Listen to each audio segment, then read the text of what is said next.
I'm inspecting your home office today. Great! Right on! That's a classified state workspace. Patricia Vance had my wife in handcuffs when I pulled into our driveway. Not metaphorical handcuffs. Actual restraints, applied by a private security guard the HOA president had hired. Rachel stood there in her state attorney general blazer, badge visible on her belt, while this woman screamed about unauthorized government operations and immediate arrest for HOA violations. "Release her," I said, stepping out of my car. "Now!" The board chair turned to me, triumphant. "Mr. Torres, your wife is being detained for operating illegal government business from residential property. She'll be released when she signs this compliance agreement." What Patricia Vance didn't know was that the quiet retired neighbor she was threatening had spent 20 years as an FBI special agent. And the woman she'd just illegally detained was Virginia's top law enforcement official. If you've ever watched someone powerful destroy themselves through sheer arrogance, hit subscribe now. I'm Daniel Torres, retired FBI, and you just committed false imprisonment against the state attorney general. I pulled out my phone, started recording. "Keep talking, please." The enforcer's face went white, then red. "I have authority under HOA bylaws to—" "You have nothing," Rachel said quietly, her prosecutor voice cutting through the chaos. "Remove these restraints immediately or face criminal charges." The security guard looked between them, suddenly realizing he'd been hired to kidnap a state official. He fumbled with the handcuffs, released Rachel, and practically ran to his vehicle. But the tyrant in heels wasn't done. She pulled out a document, slapped it against my chest. "You're both being fined $47,000 for accumulated violations. Your state vehicle violates our commercial activity restrictions. Your home office violates our residential use-only covenant. And I'm scheduling a mandatory inspection of your property for next Tuesday." I looked at the paper. At the office she wanted to inspect. The room that used to be our baby's nursery before the miscarriage. The space we'd converted as part of healing, where Rachel worked on sensitive corruption cases that required absolute security. "That room is classified state workspace," I said. "You have no authority to enter it." "I have every authority," Patricia said. "I'm HOA president. This is my neighborhood.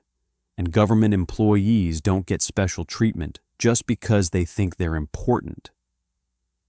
She had no idea that in threatening that room, our grief, our hope, our most vulnerable space, she'd just made the worst tactical error of her life. The clipboard queen was about to learn the difference between power and authority, and I was going to enjoy teaching her. Patricia left with a final warning about proper authorities returning within 48 hours. Rachel stood in our driveway, rubbing her wrists where the handcuffs had been, her hands shaking with rage she couldn't quite control. "She put handcuffs on me," Rachel whispered. "On the Attorney General of Virginia, in my own driveway." I guided her inside, documented everything, photos of the red marks on her wrists, the fake arrest warrant Patricia had created on HOA letterhead, the $47,000 lien notice. 20 years of FBI training kicked in automatically. Preserve evidence, establish timeline, build the case. We were still processing what happened when our doorbell rang an hour later. Terry and Diane Martinez from 3 streets over stood on our porch, looking nervous. Behind them were Judge Catherine Morrison and her husband Paul, a Pentagon analyst. All 4 kept glancing around like they were afraid of being seen. "Can we come in?" Terry asked quietly. "We need to talk about Patricia Vance."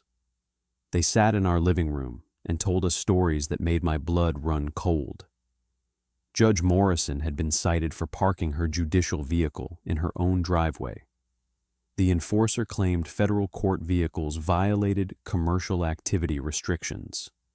The fine had been $5,000, and Patricia had threatened to report the judge to Judicial Ethics Commission for misusing government resources. "I paid it," Catherine said, shame in her voice. "A federal judge, and I paid a fraudulent HOA fine because I was terrified she'd create an ethics investigation that could derail my career." Paul described how the board chair had accused him of security violations because his Pentagon ID was visible in his car. She demanded he provide details about his classified work or face immediate resident removal proceedings. "She specifically targets government employees," Diane said.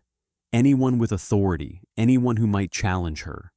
It's like she's trying to prove she has power over federal and state officials." Terry pulled out his phone, showed me a neighborhood Facebook group I'd never seen, private, hidden from public view. Inside were dozens of posts about Patricia's harassment, threats, intimidation, violations that made no legal sense. "There are 47 families in this group," Terry said. "All targeted, all too scared to fight back because she threatens our careers, our security clearances, our professional reputations." Rachel's phone buzzed.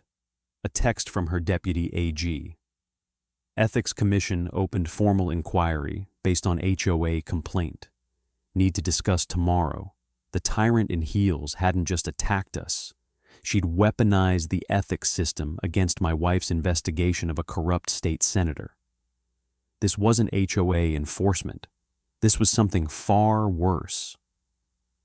Our neighbors left around 10 p.m., promising to stay in touch through encrypted messages. Rachel went upstairs to work on damage control with her office. I sat alone in the living room, mind racing through 20 years of investigative experience when headlights swept across our window. A silver Lexus pulled into our driveway. The driver sat there for 5 minutes, engine running, like he was gathering courage. Finally, he stepped out. Robert Chen. I recognized him from HOA meetings. Vice president, quiet guy who always sat beside Patricia taking notes, never speaking unless she asked him to. He looked older than his 55 years tonight, shoulders hunched, hands trembling as he approached my door. I opened it before he could knock. "Mr. Torres, his voice cracked. "I need to talk to you, but I need you to understand. I can't be involved. I can't testify. I can't be seen here. If Patricia finds out, come inside," I said. He hesitated at the threshold, literally looking over his shoulder at the dark street. When he finally stepped in, he kept his back to the windows like he expected the HOA president to materialize at any moment. "I'm the treasurer," he began, pulling a flash drive from his jacket pocket with shaking hands. "I see every transaction, every invoice, every payment." He set the drive on my coffee table like it was radioactive. "There are irregularities, big ones. Patricia's property management company bills the HOA, but I've never seen competitive bids. The amounts don't match the services provided. Money goes out, but I can't track where it actually goes." "How much are we talking about?" I asked. 6 years of records are on there. Maybe $200,000 in questionable charges. His hands wouldn't stop shaking. "But I can't. My wife Linda has early onset Alzheimer's. She's 53 years old, and some days she doesn't remember our daughter's name. Our house, this neighborhood, it's her anchor. The routine keeps her stable. If we lose our home, if Patricia forces us out..." He looked at me with desperate eyes, and I recognized something I'd seen in countless witnesses over my career. A good person trapped between doing right and protecting what they loved most. "Linda wanders sometimes," he continued, voice breaking. Last week, she left the house at 2 a.m. looking for our old apartment from 30 years ago. This neighborhood, our neighbors who watch for her, the familiar streets, without these, I lose her faster. The conflicted accountant was giving me evidence to destroy Patricia Vance, but he was also begging me not to let it destroy him. Robert left after midnight, making me promise 3 times I'd never reveal his involvement. I spent the next hour reviewing his flash drive, spreadsheets, invoices, email chains. The man's accounting background showed in the meticulous organization. Every questionable transaction was highlighted, cross-referenced, annotated with concerns he'd been too afraid to voice. He was right. 200,000 minimum, probably more. I finally went to bed around 2 a.m.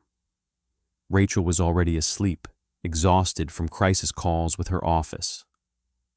I lay there thinking about federal judges paying fraudulent fines, Pentagon analysts being interrogated about classified work, and a retired accountant so terrified he was enabling embezzlement to protect his wife's fragile memory.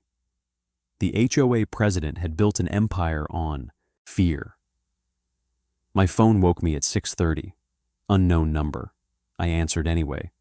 Old FBI habit. Mr. Torres, this is Amanda Chen, Robert's daughter.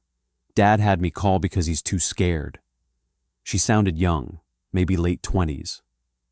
Patricia Vance filed something with the HOA board last night, an emergency petition.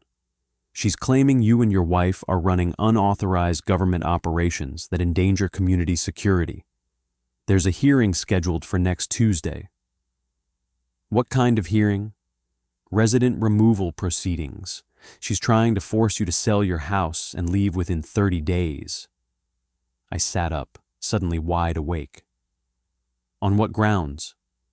She has photos, like hundreds of them. Your wife's state vehicle, your home office lights on at night, the security system you have. She's compiled this whole dossier claiming you're running some kind of classified operation from residential property. Amanda paused. Dad says she's done this before, to the Martinez family 2 years ago. They fought it for 6 months, spent $20,000 on lawyers, and finally just left because the stress was killing them. After we hung up, I found the email. Patricia had sent it to the entire neighborhood at 11:47 p.m. Subject line, Emergency Community Safety Notice. The message claimed Rachel was under investigation for corruption and ethics violations. That I was a former federal agent with questionable discharge circumstances. That our home office contained classified materials improperly stored in residential zones. Every single statement was either a lie or a twisted version of truth designed to sound sinister. The tyrant in heels had declared total war. By 8 a.m., my phone was ringing constantly, neighbors asking if the allegations were true, others offering support, a few demanding we leave for everyone's safety. Rachel came downstairs, saw my face, and knew. "How bad?" she asked. I showed her the email, watched her read it, her prosecutor's mind cataloging each defamatory statement, each actionable claim. "She's trying to destroy both our careers," Rachel said quietly, "and she's doing it publicly." Rachel left for emergency meetings with her office. I sat alone with Robert's financial records and a growing sense that the board chair's attack was about more than HOA enforcement. This felt personal, calculated, like she'd been waiting for the right target.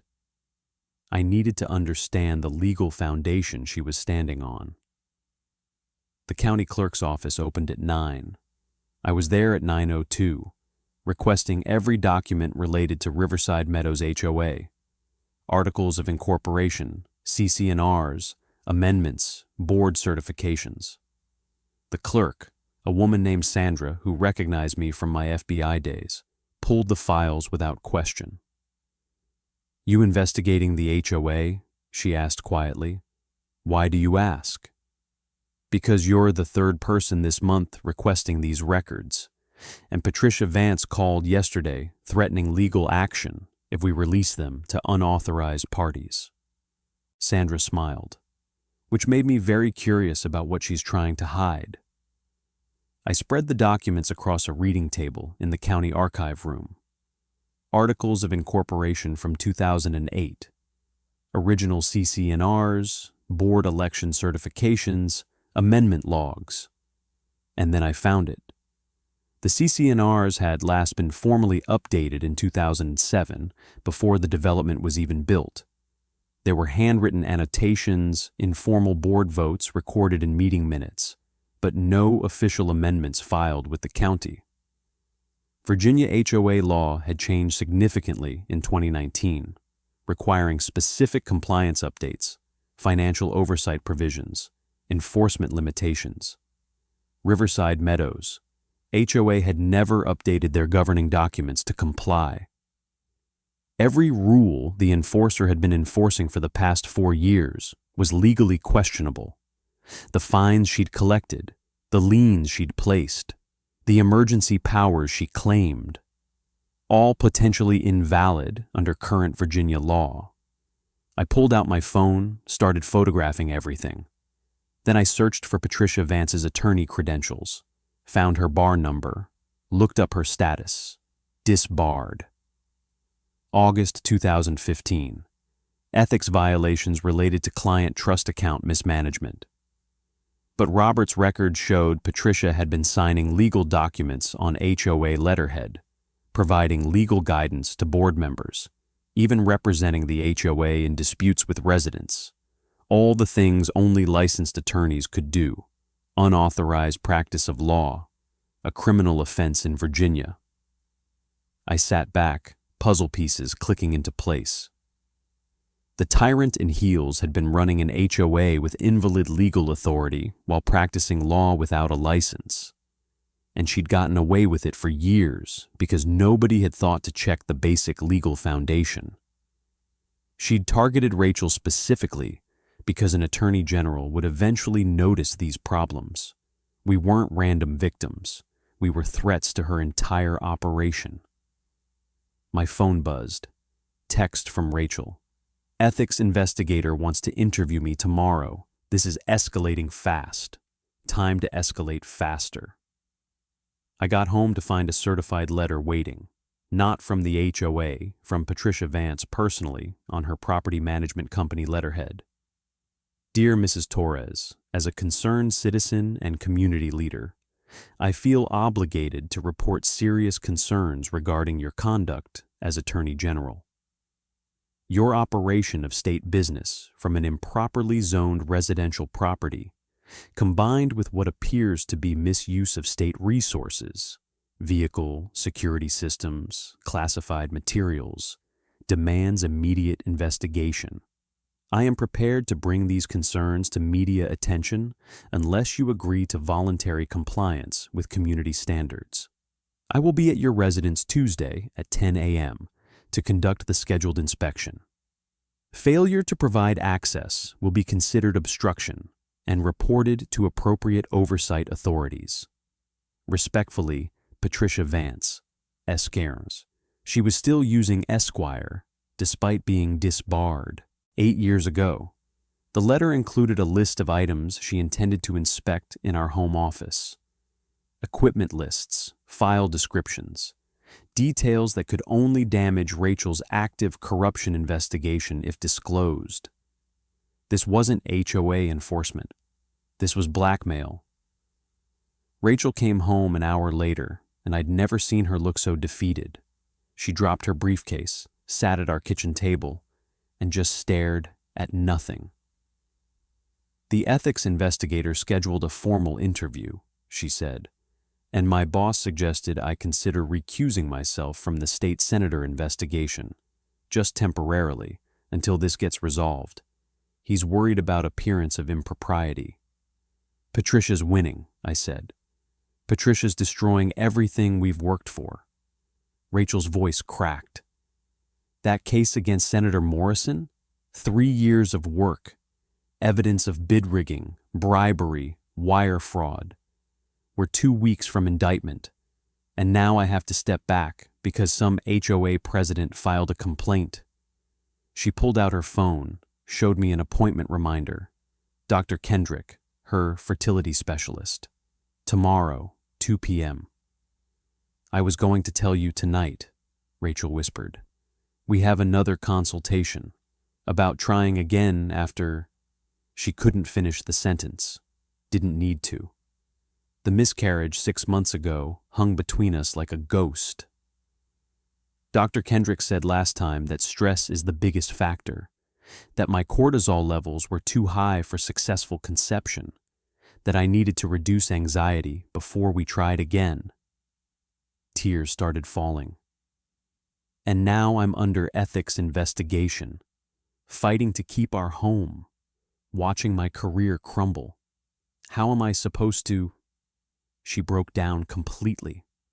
I held her while she cried, feeling rage build in my chest like a physical thing. The tyrant in heels wasn't just threatening our careers and our home. She was threatening our ability to have a family. That crossed every line that mattered. Rachel's doctor appointment was at 2. I watched her drive away, shoulders slumped in defeat before my phone rang. Robert Chen. Voice urgent, frightened. Community center parking lot. 20 minutes. I can't be seen at your house again. He was waiting in his car when I arrived, parked in the far corner away from security cameras. His eyes were red, like he'd been crying. He handed me a cardboard box through his window before I could even say hello. This is everything, he said. 6 years of complete financial records. Not just the irregularities, all of it. Bank statements, invoices, email chains where Patricia discusses how to hide transactions. She's been embezzling HOA funds through fake vendor contracts, inflated service charges, kickbacks from landscaping companies she has ownership stakes in. Robert, why now? What changed? His hands gripped the steering wheel so tight his knuckles went white. Linda had a bad episode yesterday. Really bad. She didn't recognize me for 4 hours, kept asking for her mother who died 20 years ago, screaming, terrified because she couldn't understand why she was in a strange house with a strange man. He turned to face me, and the pain in his eyes was devastating. Our daughter Amanda had to come calm her down, and while Linda was crying in Amanda's arms, I realized something. His voice broke. I've been protecting our house, our routine, our stability. But what I've really been doing is enabling a criminal who destroys families. The Martinez family, their daughter tried to kill herself after Patricia's harassment. They had to leave town for her mental health. And I knew. I had evidence that Patricia was breaking the law, and I did nothing because I was scared. You were protecting your wife, I said. No, I was protecting myself from having to make a hard choice. He gestured to the box.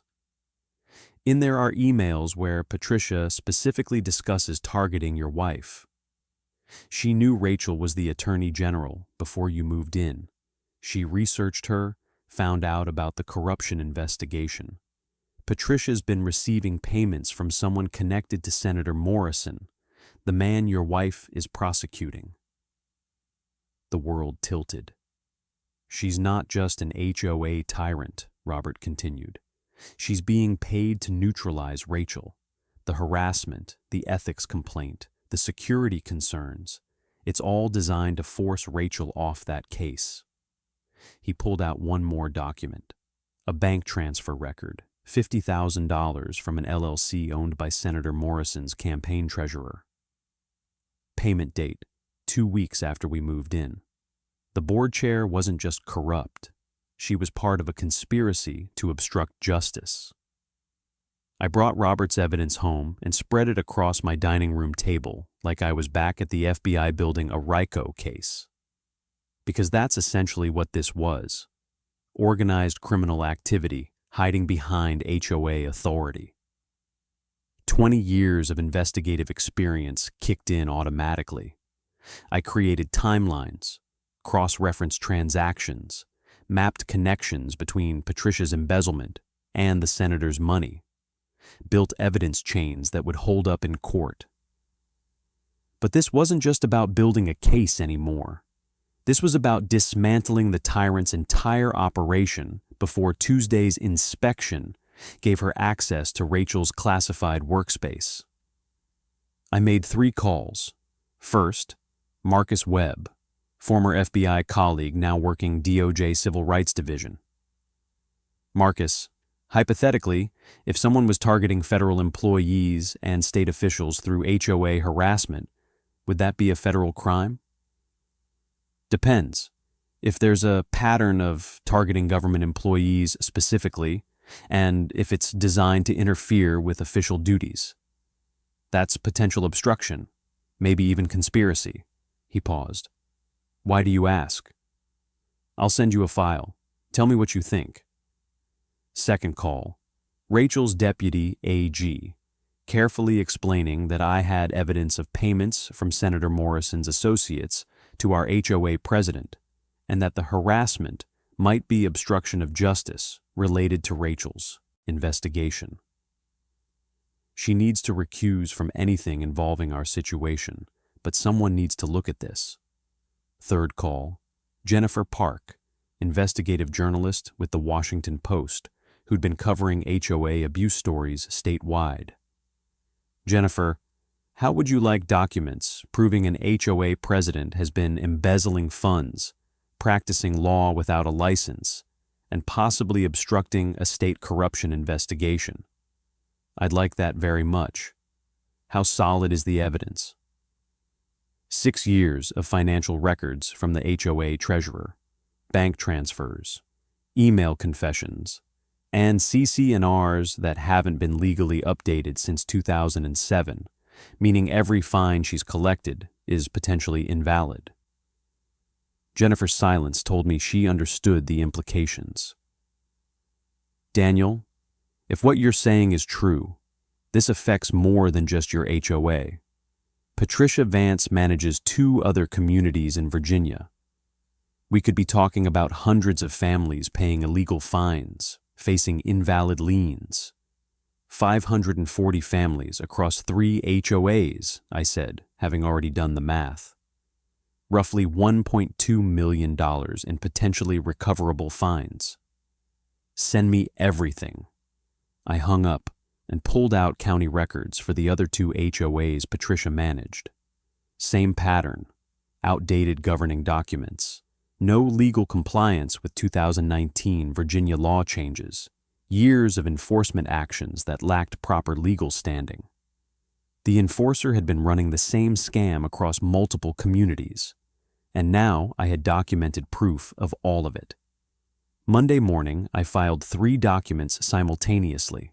First, motion to dismiss all HOA citations and liens based on invalid legal authority. The CC&Rs hadn't been properly updated to comply with Virginia HOA law. Every enforcement action Patricia had taken since 2019 lacked legal standing. I filed it with the county circuit court and sent copies to every board member. Second, formal complaint to the Virginia State Bar regarding Patricia Vance's unauthorized practice of law. Included her disbarment record, copies of legal documents she'd signed as counsel for the HOA, evidence she'd been providing legal advice and representation despite having no license. Third, Robert's whistleblower complaint to the Virginia State Corporation Commission about financial irregularities, filed under his name with his permission. He'd finally decided protecting his wife meant stopping the woman who destroyed families like theirs. By noon, I'd contacted the other 2 HOAs Patricia managed, Oakmont Estates and Riverside Commons. spoke with board members who'd been afraid to question her, sent them copies of the Virginia law, changes their communities had never implemented, watched understanding dawn as they realized every fine they'd collected might be legally invalid.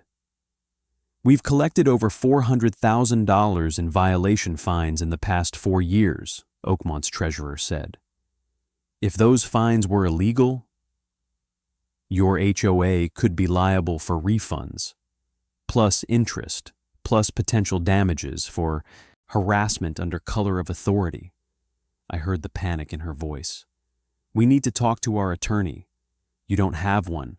You have Patricia Vance, who was disbarred 8 years ago and has been practicing law illegally. Silence.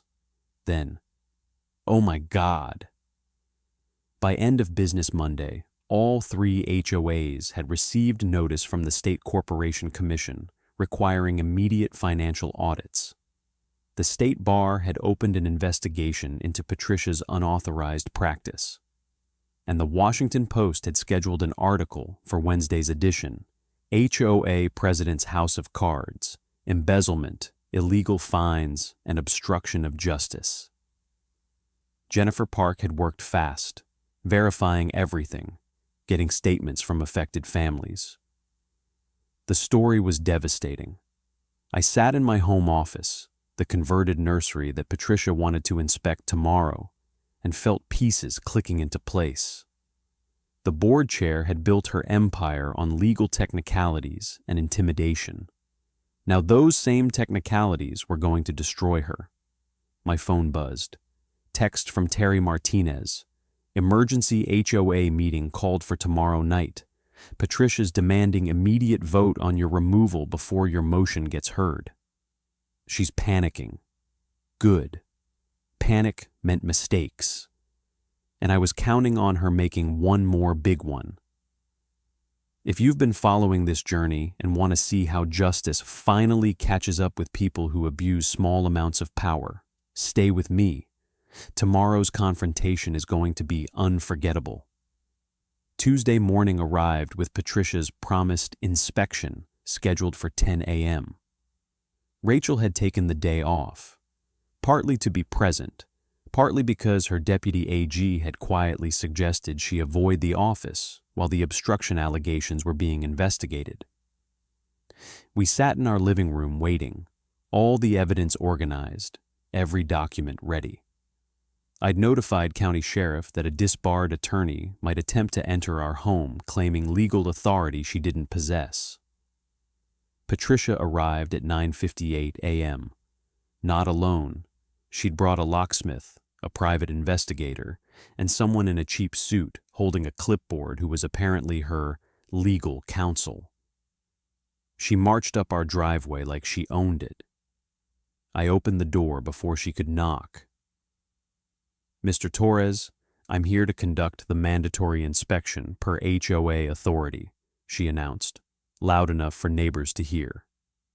You have 2 options, grant access voluntarily, or I'll be forced to authorize entry through emergency provisions.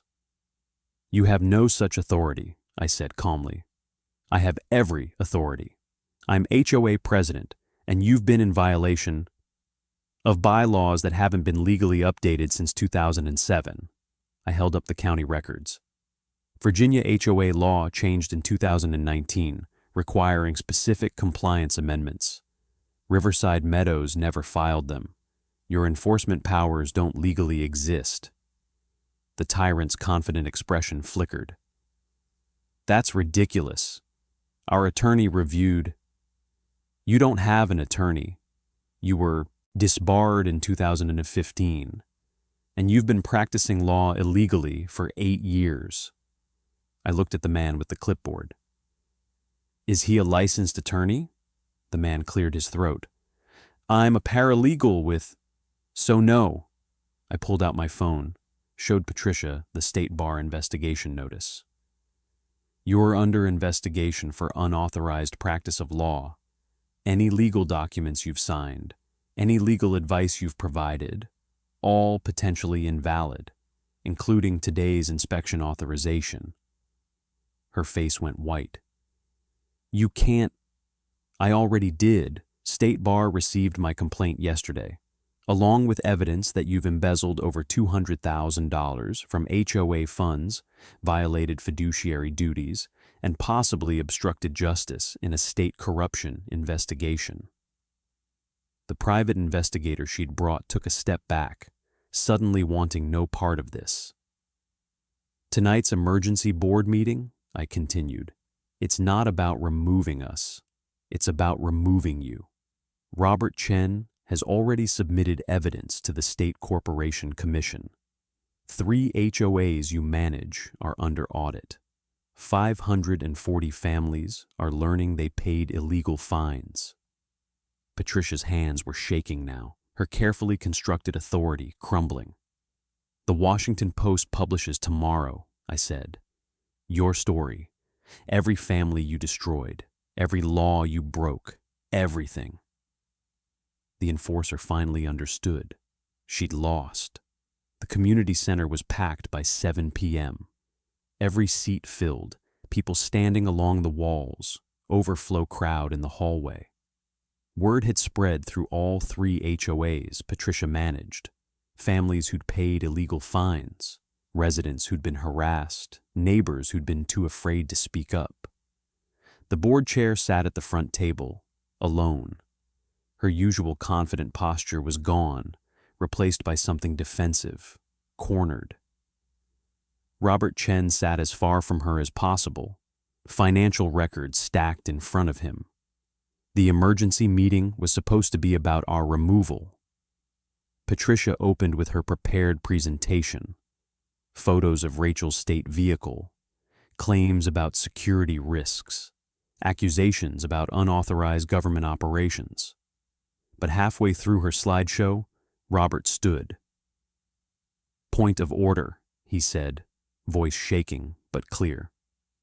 Before we discuss resident removal, the board needs to address financial irregularities I've discovered in my role as treasurer. Patricia's face went rigid. That's not on tonight's agenda. I'm invoking emergency disclosure provisions under Virginia HOA Statute 55.1/1816. Robert pulled out the first document. Patricia Vance has embezzled $212,000 from this HOA over 6 years through her property management company. I have bank records, invoices for services never provided, and email chains discussing how to hide the transactions. The room erupted, residents shouting questions, board members looking shocked, Patricia screaming about lies and defamation. I also have evidence, Robert continued, louder now, that Ms. Vance received $50,000 from associates of State Senator Morrison, the man Attorney General Torres is currently investigating for corruption. The payment was made 2 weeks after the Torres family moved into this neighborhood. You could have heard a pin drop. Judge Catherine Morrison stood from the audience. I'd like the record to show that I was fined $5,000 for parking my federal court vehicle in my own driveway. A fine, I now understand, was collected under invalid legal authority, as our CC&Rs were never properly updated to comply with 2019 Virginia law. Terry Martinez stood. My family paid $8,000 in harassment fines before we almost lost our daughter to suicide. Patricia Vance targeted us because we questioned her authority. One by one, families stood. 47 residents, each with a story of illegal fines, harassment, intimidation. I approached the front table, placed 3 documents in front of the remaining board members. Motion to dismiss all citations against Torres family. HOA lacks legal standing. State Bar investigation into unauthorized practice of law, and State Corporation Commission audit results showing financial fraud across 3 HOAs. Patricia's attorney, her fake paralegal, had already left. I move for immediate removal of Patricia Vance as HOA president, Robert said. Second, 3 board members said simultaneously. The vote was unanimous. The tyrant had fallen. 3 months later, I stood in the doorway of our home office, watching Rachel paint the walls a soft yellow. The desk was gone, replaced by a crib we'd assembled last weekend. The filing cabinets had been moved to her new office downtown. The state had provided additional security after everything that happened. Patricia Vance faced 17 criminal charges: embezzlement, unauthorized practice of law, obstruction of justice, and fraud. The connection between her and Senator Morrison's campaign had exploded into a full corruption scandal. Rachel's investigation, which Patricia had tried so hard to derail, had resulted in indictments against the senator and 4 of his associates.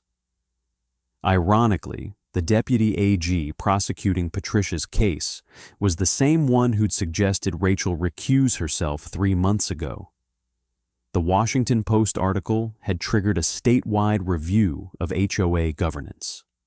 540 families across 3 communities were receiving refunds, over $1.3 million total. Virginia legislature had passed emergency HOA reform legislation requiring annual legal compliance audits and prohibiting disbarred attorneys from serving on boards.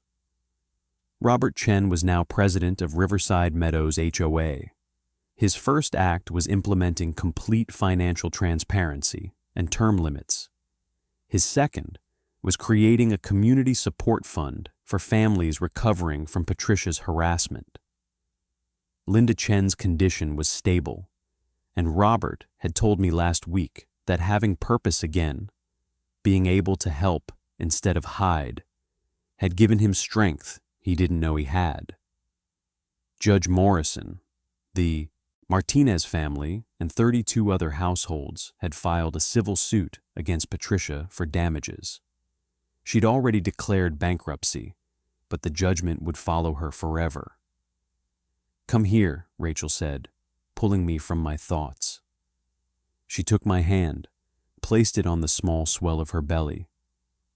4 months along, doctor said everything looked perfect. Her stress levels had dropped dramatically once the corruption case wrapped up and Patricia's threat disappeared. "We're painting the nursery again," she said softly. "But this time, we get to finish the story." I thought about all the families Patricia had destroyed, the lives she'd damaged through abuse of tiny amounts of power. About how close we'd come to being just another victim who moved away quietly. "She thought she was untouchable," I said. "Everyone does," Rachel replied, "until they meet someone who actually understands how power works."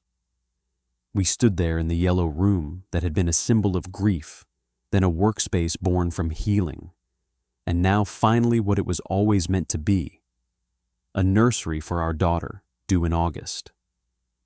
If you want more stories of homeowners standing up to HOA tyranny, hit subscribe now, share your experience in the comments, and let me know where you're watching from. Because every voice that refuses to be silenced matters, and together, we're building a community that won't back down. The tyrant in heels had learned her lesson, and we got our happy ending.